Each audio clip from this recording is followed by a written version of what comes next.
I'm Ted Berg for SNY.TV, and this is Know Your Enemy presented by Pepsi Max.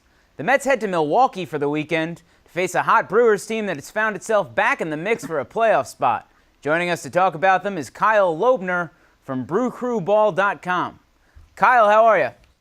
I'm good. How are you? Good. Tell me about the red-hot Brewers. Their offense looks really good all of a sudden, and right in the thick of things, quietly putting up MVP numbers again, is Ryan Braun.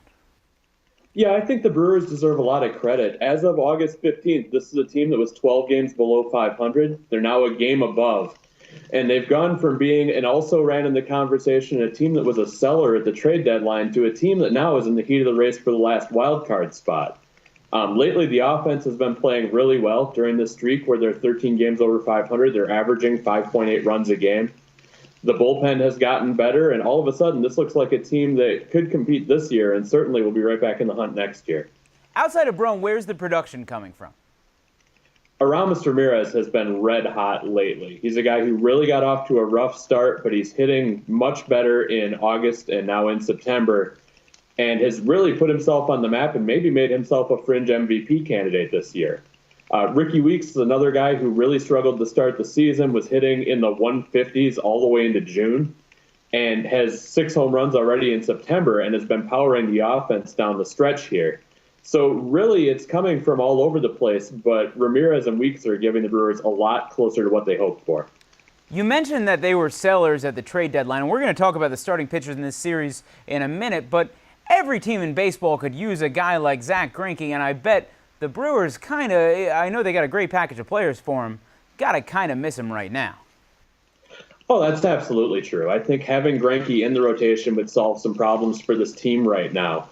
But I think you also have to look at the Greinke trade as one of the moments that kind of turned the season around. This Brewer team certainly looked like they were out of it in July, and no one faulted them for trading Greinke at the time, and I think the move took some of the pressure off. All of a sudden in August, this team looked significantly better. They were playing looser. The bullpen got better. So I think taking some of the pressure off and allowing them to just relax and focus on day-to-day instead of the playoff hopes really helped them resurrect the season. I want to talk about the starting pitchers in this series. Tonight's starter, Mike Fiers, a guy having a breakout season that I don't know that a lot of people saw coming. What have you seen out of him? You know, Fiers has really been one of the great stories on this team this year because he's a guy who really only got a shot in the starting rotation when the Brewers needed a spot starter due to injury, and has pitched so well that he's made himself probably a long-term fixture on this team. He's a guy with a sub-90-mile-an-hour fastball, but very good control, can throw all his pitches for strikes, and really tends to keep hitters off balance. He's getting a fair number of strikeouts, maybe the most in baseball, from a guy who throws less than 90 miles an hour. He was also 24 years old when the Brewers drafted him. He had a car accident in college, went to 3 different colleges, so he's a guy who's just a great story all around, and somebody it's hard not to root for. It's funny, you mentioned that formula, a guy who doesn't throw hard but gets a surprising amount of strikeouts considering and has great control, and it sounds a little bit like tomorrow's starter, Sean Markham.